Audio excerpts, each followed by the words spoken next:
I was 18 the first time I realized just how disposable I was to my own parents. Not in a dramatic teenage way, not in the slam the door, you never listen to me kind of way. No, I mean really, truly disposable. Like a cracked mug they didn't even bother trying to fix before tossing it in the trash. My name's Kyle, and if you asked anyone in my family back then, they'd probably tell you I was the quiet one. The dependable one. The kid who kept his grades up, worked part-time at the gas station down the street, and still managed to make dinner a few nights a week because both mom and dad worked late. I didn't mind. I figured if I just stayed out of trouble, didn't make waves, kept doing the right thing, it would all pay off somehow. You know? Like maybe I wasn't the smartest, or the funniest, or even the favorite, but I was steady. I was loyal. And that had to mean something. My younger brother, Dylan, was the opposite. 2 years younger, 14 going on 40. He had the charm, the dimples, the way of twisting a story until it came out like spun sugar in your ears. Everyone loved Dylan. Teachers, coaches, grandma. The neighbor who once caught him sneaking a joint behind the shed. She just smiled and said, "Boys will be boys." And my parents? They ate it up like gospel. I don't think it was malicious at first. Just easier. Dylan made them laugh. I made them grocery lists. Dylan got detention for cheating on a quiz. He's just bored with school. I pulled a B- in AP Bio. What happened to your focus? But still, I didn't resent him. Not really. He was my brother. I figured the world would catch up with him one day, and maybe then we'd be on even ground. The house we grew up in wasn't warm, exactly. It wasn't cold, either. Just practical. Rules posted on the fridge in laminated sleeves. Chores rotated on a chart. Affection was rare, but functional. A pat on the back if you did well. Not bad if you made honor roll. I wasn't the kind of kid who needed much, just a little fairness. A little trust. So when it happened, when the whole damn thing unraveled, I wasn't even angry at first. Just confused. Stunned, really. Like I'd slipped into someone else's life and couldn't find the script. It was a Friday. Early spring. I remember because the weather had just started warming up and I'd taken my hoodie off for the first time walking home from work. I was still in my red and white Petromart uniform. Smelled like burnt coffee and stale air freshener. I just walked through the door when my mom came charging into the hallway like she'd been waiting for me to cross a tripwire. "Where is it?" she snapped. I blinked. "Where's what?" "Don't play dumb." "The cash. Dylan said you took it from his room." At first, I genuinely thought it was a joke. Like maybe he'd misplaced his allowance or something. But her face was stone. Her arms crossed like she was bracing for impact. "Mom, I just got off work. I haven't even been home since this morning." "Don't lie to me, Kyle." Her voice cracked, not with doubt, but anger. Like she was offended I'd even try to defend myself. "He said he had $300 saved from Christmas and his birthday. It's gone. And your backpack was in his room this afternoon." I looked at her like she'd grown a second head. "What? Why would I even be in his room?" "Maybe because you wanted money? You've been stressed about car repairs, haven't you?" The thing was, yes, my car had been acting up. A busted starter. I'd been walking to work all week. But the idea that I'd go into my brother's room and steal from him? That I'd wait until he wasn't home, sneak in like a thief? "I didn't take anything," I said quietly. And that was the moment something in her expression hardened. Like she'd already made up her mind. Like I was no longer her son, but a threat that needed to be neutralized. Dad came in a few minutes later, still in his suit from work. She briefed him quickly, and just like that, the jury was in. No questioning Dylan. No checking the rest of the house. No asking me anything past that first explosion. Just, "You need to leave," Dad said. I looked at him, waiting for the "just until we sort this out," or "just for the night." But he didn't add anything. "Are you serious?" My voice cracked worse than I expected. "You're kicking me out over a lie? You've been distant lately. Angry. This kind of behavior doesn't come from nowhere." "Dad, I didn't do anything." He didn't flinch. "Then maybe spending the night somewhere else will help you think about that." I didn't scream. I didn't beg. I just walked to my room in a daze, grabbed my backpack and my phone, and left. It wasn't until I was halfway down the block that I realized I had no idea where I was going. No close friends nearby. No spare keys to anyone's place. Just a dead car and a crumpled $5 bill in my pocket. So I walked. For hours. Eventually ended up at the bus station downtown, slumped against a bench with my hoodie pulled tight and my stomach growling. I don't think I slept more than 10 minutes at a time. The flicker of overhead lights, The occasional bark from some guy arguing with the vending machine, the constant shuffle of footsteps, it all blurred into one long, hollow stretch of time. Every time I closed my eyes, I saw my mom's face. My dad's silence. Dylan's smug little half-smile as he stood behind them during the whole thing, not saying a word. I waited 2 days before going back. 2 full days of silence. No texts. No missed calls. Not even a "where are you" from anyone. When I finally walked through the front door again, pale and stiff and cracked from the inside out, they barely looked up from the TV. That should have been the end of it. But it wasn't. Because 3 weeks later, we had a family barbecue. Grandma's 70th. Everyone was there. Cousins, aunts, uncles, the works. And that's when Dylan, in front of half the family, decided to tell the story. Not with shame. Not with guilt. But like it was a punchline. "You should have seen Kyle's face when Mom kicked him out," he laughed. "All over a fake 100 I printed for a prank. Didn't think they'd actually believe me." I froze mid-step, holding a plate of pasta salad. My heart started thudding so loud I couldn't hear the rest of the conversation. The blood drained from my face so fast I thought I might pass out. And Dylan? He just kept laughing, like it was some harmless childhood memory. And that's when I saw Grandpa. Quiet, stoic Grandpa, standing just behind Dylan, holding something in his hand. Something black, rectangular, familiar, a security camera DVR. And suddenly, I wasn't the one trembling anymore. Dylan was. Because he hadn't known Grandpa had cameras installed at the house when he came to fix the garage 2 months earlier, or that one of them pointed directly at the hallway outside both our rooms. I didn't say anything right away. I just stood there, paper plate in hand, heart thumping in my ears, watching Dylan's face shift as he caught sight of Grandpa behind him. First came the confusion, head cocked, brows raised. Then recognition. Then something darker. Fear. Regret. Maybe even guilt. But it passed too quickly. The smirk came back, and he tried to laugh it off. "Come on, Grandpa," Dylan said, voice wobbling. "Don't tell me you're still messing with that garage cam thing." Grandpa didn't respond. He just stepped forward, set the DVR down on the patio table like it was a loaded weapon, and quietly said, "I think it's time we watch something." The conversation died around us. Cousins went quiet. My Uncle Peter paused mid-bite. Even Mom, who'd been bragging about Dylan's mathlete trophy to Aunt Maria, turned around with a polite, confused smile. "Dad, what are you doing?" she asked. Grandpa didn't look at her. "I was checking the wiring a few months back. Installed a camera to watch the driveway after the neighbor's car got keyed. Didn't mean to catch anything else. But it's all there." The silence was suffocating. I didn't move. My hands had gone cold. Dylan tried again. "It was a prank. Just a joke. We already moved past it. Kyle's fine, aren't you?" He looked at me like I was supposed to rescue him. Like I'd laugh along and let him off the hook. But I couldn't even meet his eyes. I was stuck in the moment. I had spent 2 nights on a freezing plastic bench with nothing but a vending machine apple juice and the sound of strangers coughing in the dark. I was reliving every second of standing in that hallway while my parents looked at me like a stranger. Like a criminal. Grandpa pressed play. The image on the screen was grainy, black and white, but clear enough.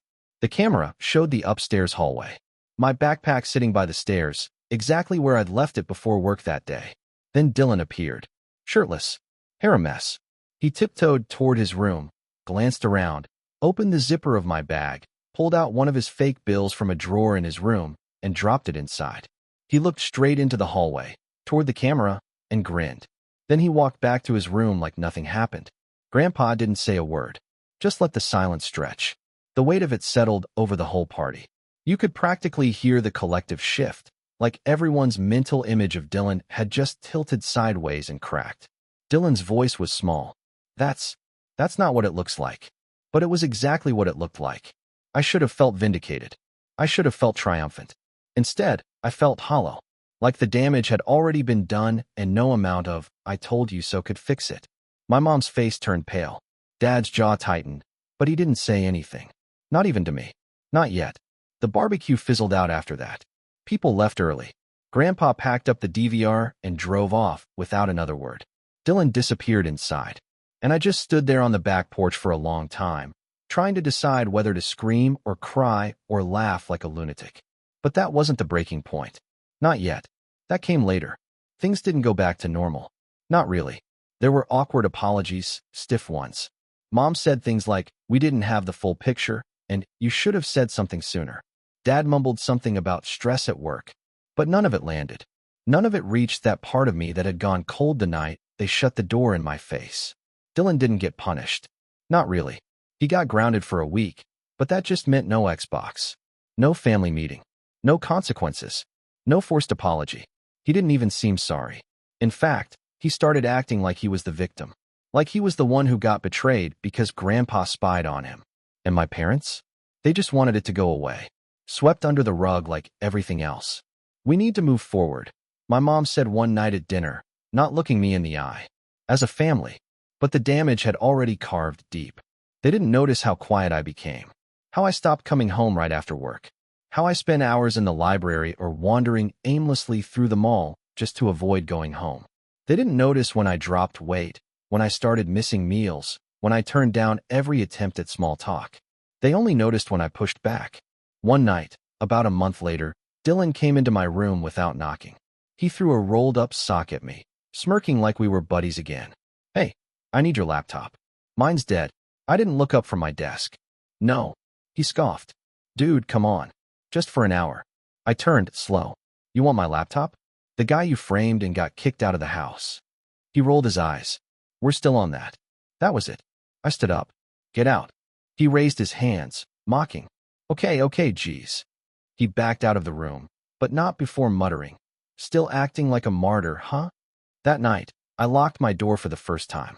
The next day, I changed the password on everything. I stopped leaving my phone unattended. I started keeping my backpack with me at all times, even in the house. And when Mom asked me if I was okay, I just smiled and said, "Great." If they didn't care enough to protect me, I'd protect myself. But things kept getting worse. I found out from a friend at school that Dylan had started telling people I had mental health issues. That I was paranoid, obsessed with being the victim, and twisting stories to get attention. He said I made up the story about being kicked out. That I chose to sleep at the bus station to guilt trip our parents. He even showed people the security footage, but only part of it. Just enough to make it look like a misunderstanding. He claimed it was an experiment for a psych project. That I overreacted. That Grandpa took it out of context. My reputation took a hit. Teachers treated me weird. Friends got distant. One even asked me if I was off my meds. That was when the anger finally caught up with the hurt. Because they didn't just ruin a weekend. They didn't just throw me out of my home. They let my name rot in public. They let him spin lie after lie until I didn't even recognize the person people thought I was. But the worst came the night I overheard a conversation I wasn't supposed to. I was walking past the living room when I heard Dad's voice, low and sharp. I paused just behind the corner. "I'm not saying we should ignore it," he said, "but Dylan's record matters. He's got a real chance at a scholarship, and we can't let one stupid prank ruin that." Mom sighed. "I know, but Kyle's so cold lately. Like he wants us to suffer." Dad's voice turned bitter. "He's always been dramatic. You remember the science fair in 6th grade? The meltdown over the ribbon? He's got that black and white thinking. It's always, I'm the victim with him." I stood there in the dark hallway, gripping the edge of the wall, feeling like a ghost in my own house. That's when I knew. They didn't believe me. Not really. Not in their bones. They wanted to believe me, because it was convenient, because it avoided conflict, but they still saw Dylan as the golden boy. And me? I was a stain they were trying to scrub out with polite smiles and forced meals. I didn't sleep that night. I didn't eat the next morning. I just stared at the ceiling and ran the same thought in a loop. They won't protect you. They never will. And that's when the shift happened. Quiet. Subtle. But permanent. I stopped hoping they'd change. I stopped expecting justice. I stopped thinking about what I wanted from them. Instead, I started thinking about what they had to lose. But I didn't do anything. Not yet. Because revenge takes patience. And Dylan? He wasn't done digging his own grave. Not by a long shot. The week after that conversation, I stopped being Kyle, the older brother. At least in their eyes. I was still there, technically. Still breathing under their roof. Still paying for my own gas when I could scrape enough tips together. Still folding laundry in silence because the machine was downstairs, and I didn't feel like getting into another who left their socks in the dryer argument. But emotionally, mentally, I was gone. Something in me had shut off. That last little flicker of faith I had in them. That sliver of belief that maybe they'd realize how badly they'd failed me, snapped clean. After that, it was just survival. Eyes forward, mouth shut. Keep your head down and your hands clean. For the first time in my life, I stopped trying to prove myself. I didn't want their approval anymore. I didn't want them to like me or believe me or clap when I did well.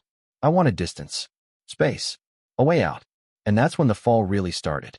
It came slowly, quietly, like a leak in the ceiling you don't notice until it's warped the whole floor. It started with school. My grades slipped, just a little at first.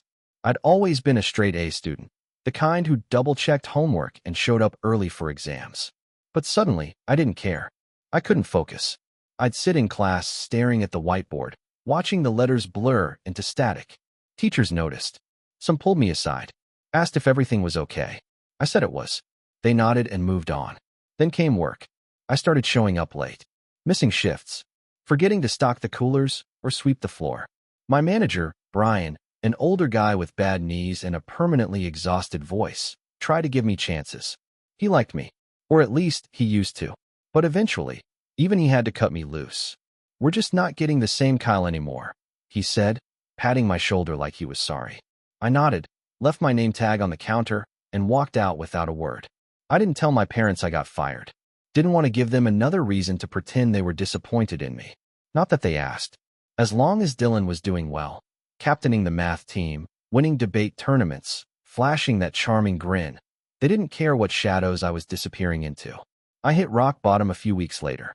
I had no job, no money, no friends left who hadn't swallowed Dylan's version of things. One afternoon, I found myself sitting in the parking lot of an old strip mall, staring at a half-eaten sandwich I couldn't afford, wondering if this was it. If this was what the rest of my life was going to feel like. And then something strange happened. My phone buzzed. It was a text. From Grandpa. "You free this weekend? I could use some help with the cabin." The cabin. It was a rundown old place about an hour outside town, tucked in the woods near a lake. Grandpa used to take me there every summer when I was little. Fishing trips. Bonfires. Stories about the stars. It hadn't come up in years. I stared at the screen for a long time, then typed back one word. Sure. That weekend changed everything. Not overnight. Not in some dramatic, life-altering way. But it was the first time in months I felt like someone actually saw me. Grandpa didn't ask questions. He didn't prod or pity. He just handed me a toolbox and pointed at a broken gutter. "I need a second pair of hands," he said. "You still know how to climb a ladder?" I nodded and got to work. We spent the whole weekend fixing things. Cleaning out the crawl space. Sanding the porch. Hauling branches out of the driveway. At night, we sat by the fire with mugs of black coffee and the sound of crickets filling the quiet. He didn't ask me about Dylan. He didn't bring up the barbecue. But he did say this. "You don't owe anyone forgiveness just because they share your last name."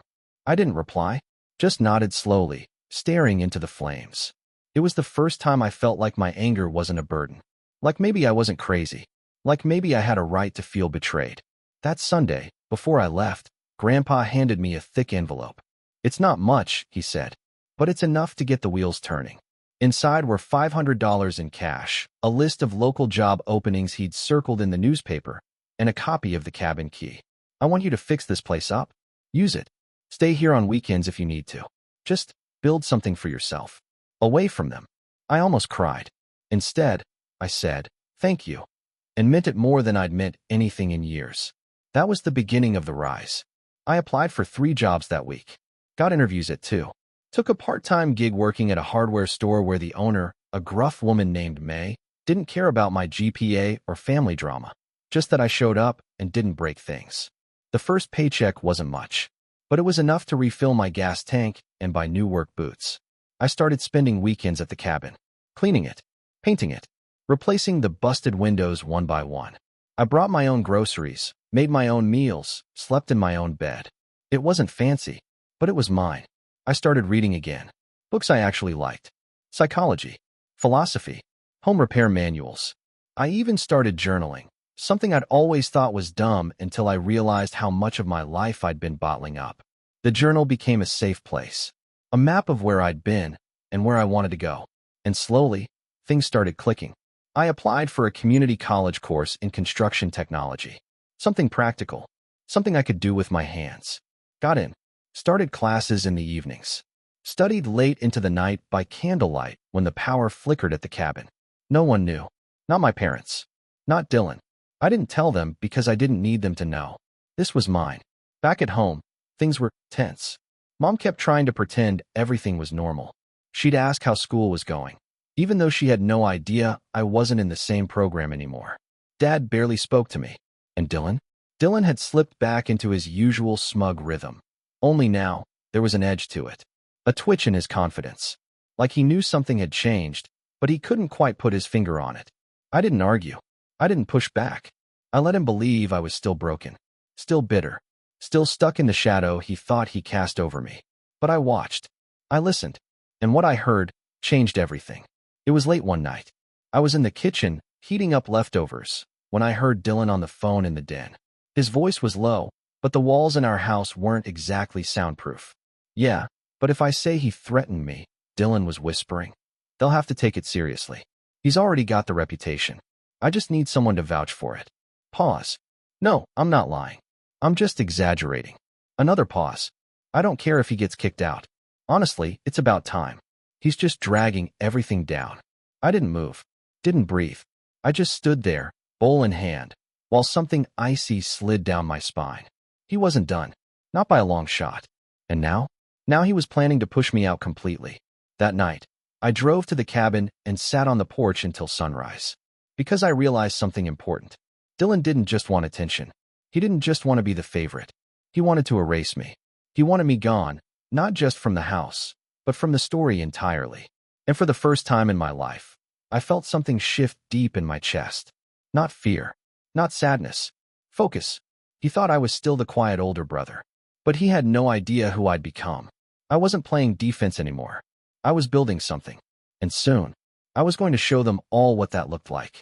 Revenge doesn't start with rage. It starts with silence, with stillness, with watching the pieces move on their own, until you finally decide it's your turn to move one back. That night on the porch, watching the sky turn from ink to ash, I started sketching out the first pieces of a plan. Not some wild scheme with fireworks and courtroom drama. No, I wasn't looking to humiliate Dylan in front of the whole school or burn down our house in a blaze of vengeance. I didn't want noise. I wanted certainty. I wanted Dylan to dig his own hole, thinking he was winning, until the dirt was so high around his neck that even Mom and Dad couldn't pretend not to see it. I just had to hand him the shovel. The first step was getting proof. Real, undeniable, ironclad evidence. I knew what he'd been planning, trying to frame me again. But if I confronted him, he'd weasel out of it like always. He'd twist it into a misunderstanding or just a joke, and our parents would nod along like they always did. So instead, I played along. I went quiet again, kept my head down, started acting off, left my door unlocked, left my bag out, left my phone charging in the open, made it look like I was slipping again. Dylan started circling within 2 days. Little comments. You feeling okay, man? You've been kinda spaced lately. You sure everything's cool? I nodded, said I was just tired. And the moment I saw him watching me a little too long from the hallway mirror, I knew he was starting to line something up. So I turned the cabin into my war room. I bought 2 small cameras off Craigslist for cash. Nothing fancy, just motion-triggered, with Wi-Fi upload and a 2-week loop. I spent a weekend learning how to configure them, then carefully installed one behind the bookshelf in my room, angled perfectly at the door and my desk. The other? I stashed inside an old portable speaker in the hallway, pointed toward my room. Both were synced to an old laptop I kept at the cabin, completely offline. No one knew, especially not Dylan. The next step was harder, rebuilding my reputation. See, the lies he'd told still lingered. Some teachers still gave me side eyes. A few classmates flinched when I passed in the hall, like I might explode into a breakdown at any moment. But I wasn't trying to win everyone back. Just a few key people.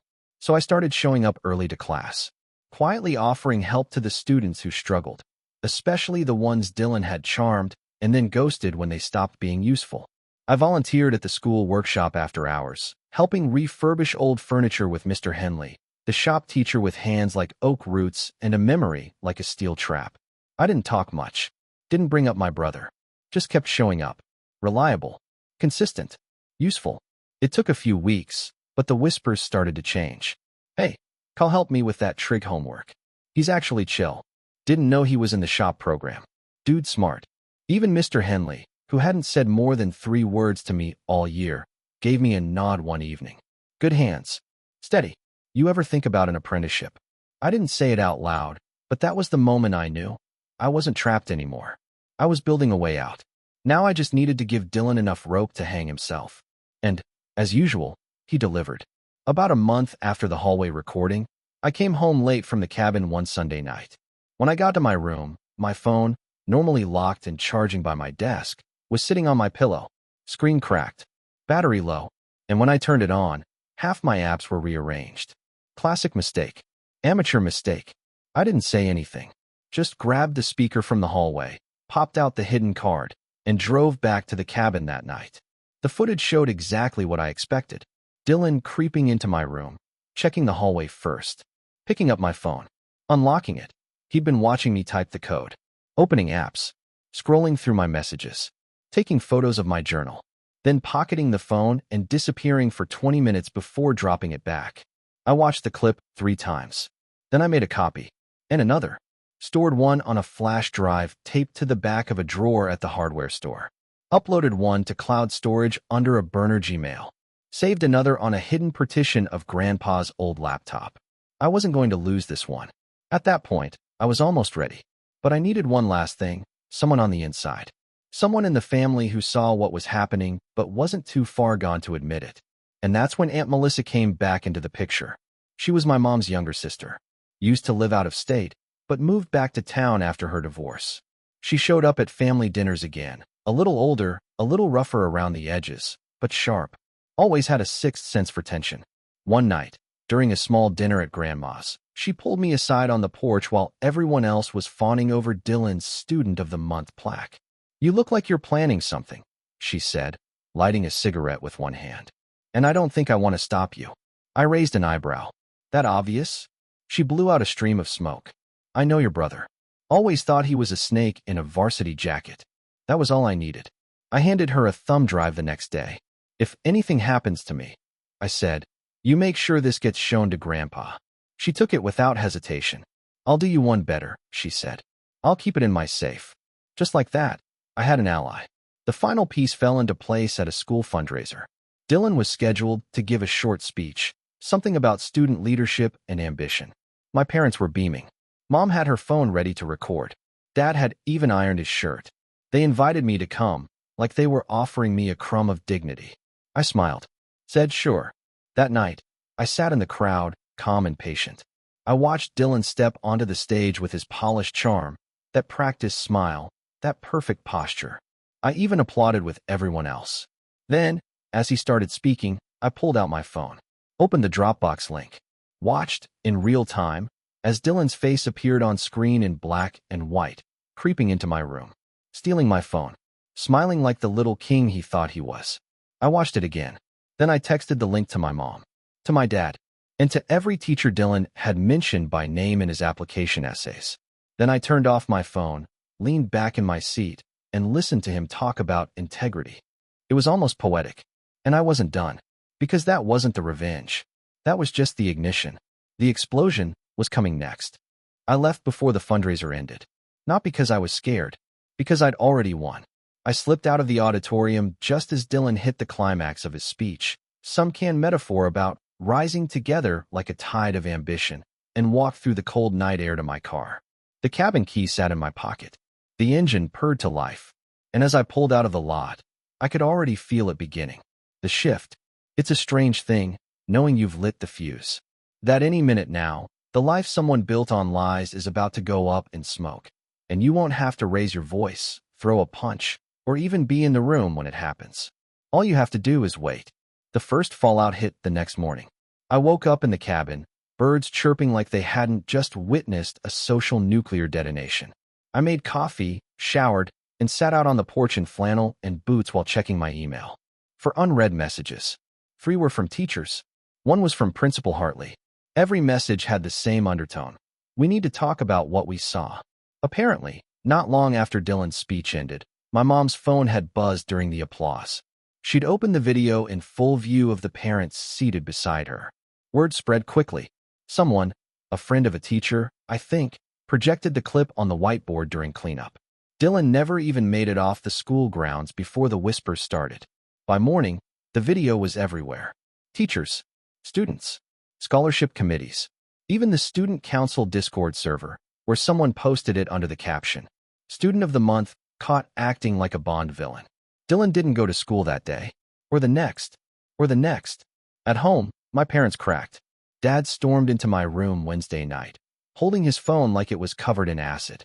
"Did you do this?" he asked, voice sharp and bitter. "I sent a video," I said calmly. "The rest happened on its own." He stared at me, mouth twitching like he wanted to yell, but couldn't figure out what for. "You embarrassed this family." "No," I said, standing. "Dylan embarrassed this family. I just told the truth." He looked away, didn't say a word, didn't apologize, just walked out, shutting the doors softly behind him like I was a guest in my own house. Mom tried a softer approach the next day. Knocked gently, brought up how people make mistakes, and he's your brother. I asked her if she remembered kicking me out over a lie. She left in tears. I didn't follow. Dylan's fall was slow, ugly, and public. His scholarship application was withdrawn. His student council position was revoked. The school board launched an ethics inquiry, which was a fancy way of saying, "We're finding a reason to distance ourselves from this mess." His friends dropped him. His social media turned into a battlefield. Half, "Leave him alone."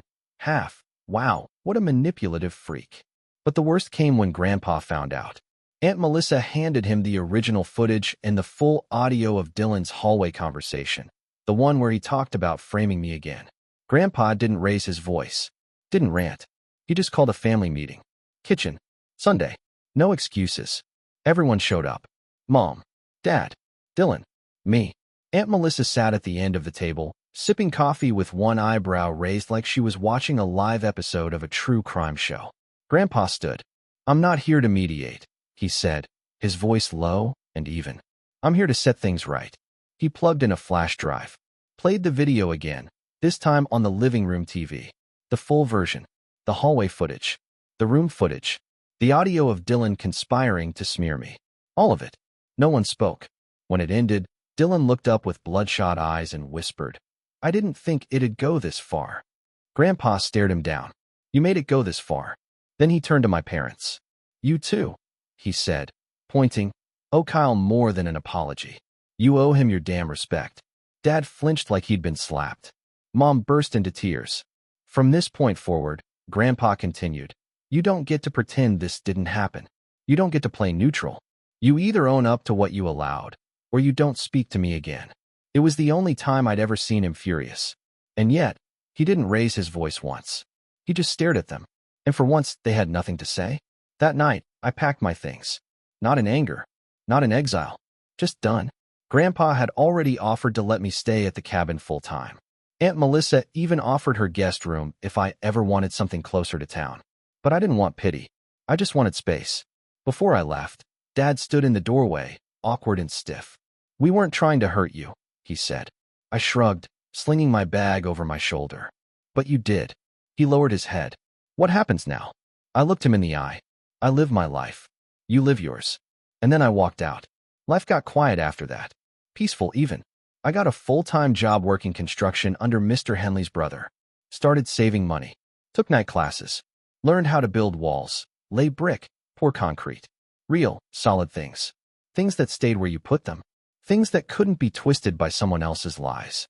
I kept fixing up the cabin. Installed solar panels. Painted the deck. Built a fire pit out back where I'd sit at night and stare at the stars, wondering how long it had been since I last felt this free. Grandpa visited every Sunday. Sometimes we'd talk. Sometimes we'd just sit. But he always brought coffee and left a 20 on the table for groceries. Even though we both knew I had enough. I never asked for anything more. Neither did he. Dylan never recovered. He switched schools mid-year. Deleted all his social media. Last I heard, he was doing community service to make up for academic dishonesty and personal misconduct. His friends scattered. His charm fizzled. No one remembered the math trophies or the leadership speeches. They remembered the smirk on his face when he planted fake evidence in his brother's bag, and the footage of him pacing the hallway, whispering about exaggerating things to get me kicked out again. Funny how long a reputation takes to build, and how fast it crumbles. My parents tried to reach out a few times. Text messages, voicemails, even a birthday card with a check and a note that said, "We're proud of you." I sent the check back. Didn't return the call. Some bridges don't need burning. They collapse on their own. It's been a year now. I've got savings, a certification in progress, a steady job, a truck that doesn't stall when it rains, a home with my name on the mailbox, and a lock only I hold the key to. I'm not angry anymore. Not bitter. Not broken. I'm just free. And I built that freedom with my own hands. From the ground up. With no help. No shortcuts. No family name carrying me. Just truth. Just grit. Just a quiet, steady climb out of the hole they pushed me into. And now, when I look back on it all, I don't think about the bus station or the cracked phone or the lies. I think about the moment Dylan realized the camera was rolling. The moment the golden boy saw the mirror held up to his face and finally saw what the rest of us had always known. And I think, that was the day I got my life back. That was the day I stopped surviving and started living. That was the day I won.